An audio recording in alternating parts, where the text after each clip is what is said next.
Good afternoon. Good to be here with you today. Thank you for showing up. This is a tremendous case, and I say that because the investigators that worked this case, there's no doubt in my mind they have stopped a mass shooting that was going to happen. This guy was ready to go, had all the equipment, had the propensity to do it. It's just a matter of what day was going to set him off to go do it. So it's no doubt in my mind saved a lot of lives at one point in time.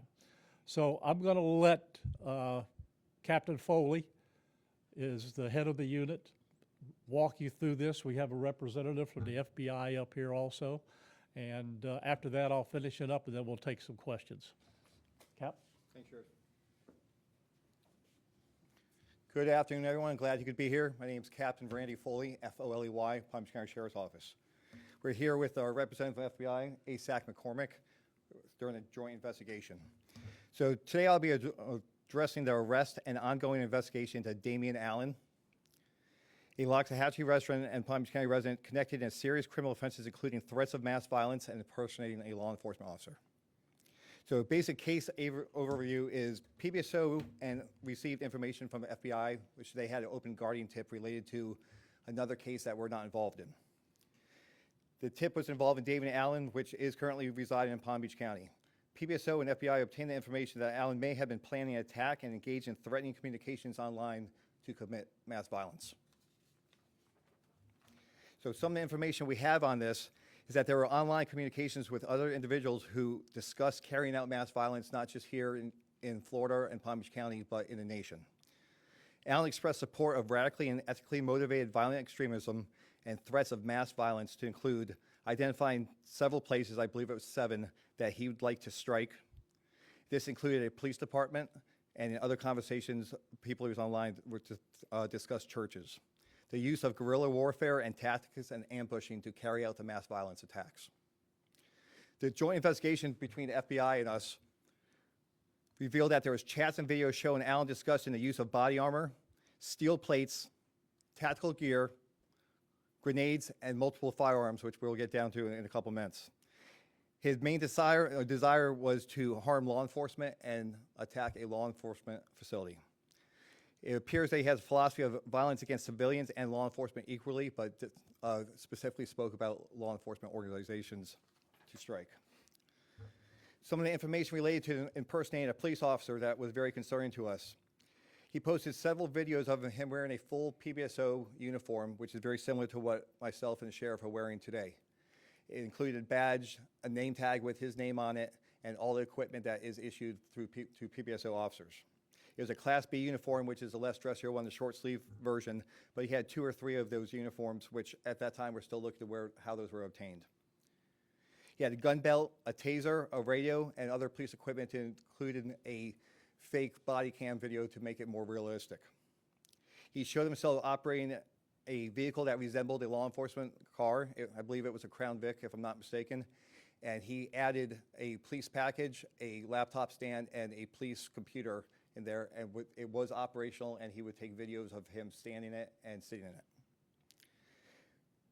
Allen was all over social media, and some of the information that we received on what his intent was to commit mass violence was on several of the different social media platforms, including Instagram and Discord.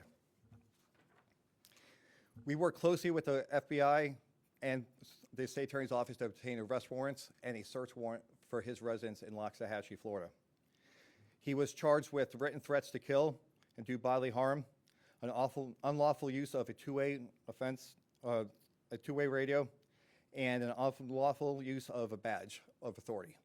So he has 2 felony charges and 1 misdemeanor charge, and we are still looking further in the investigation to what else comes from the evidence obtained.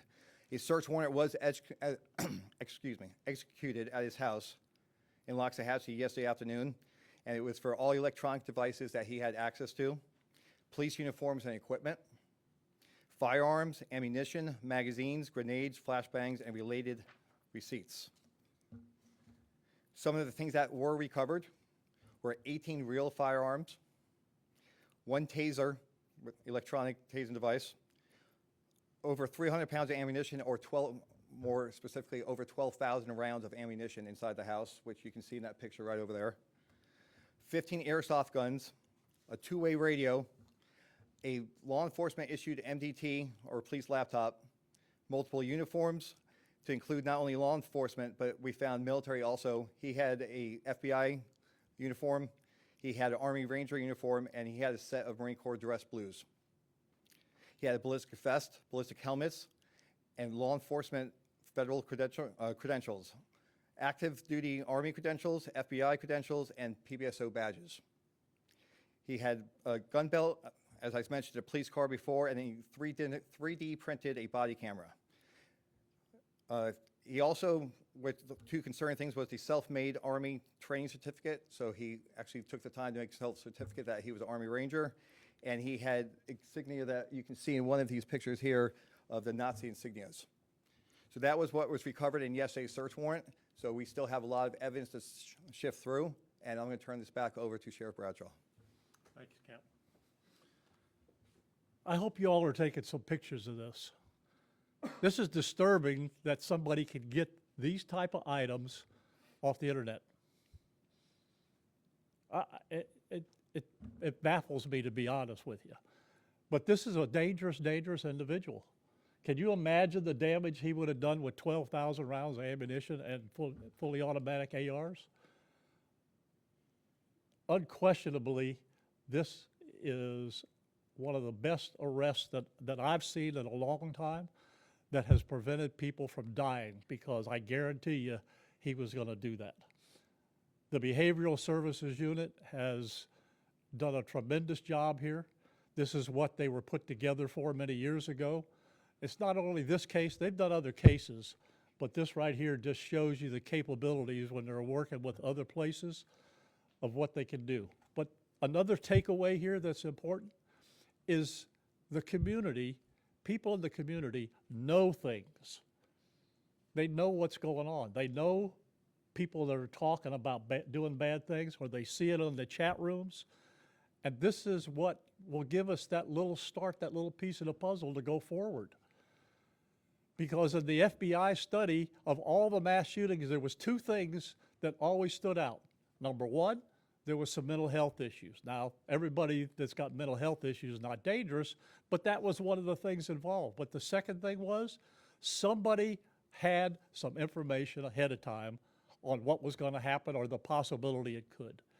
How many times have you seen it? Somebody says, well, I knew that was going to happen. Well, who'd you tell? And you don't have to give your name. This could be anonymous. So I hope that the public that's watching these things can say, you know what? I'm not comfortable with what's going on. I've heard these things. You know, this person to me looks like they're dangerous. And just let us start looking at it. That's all we're asking for. All right.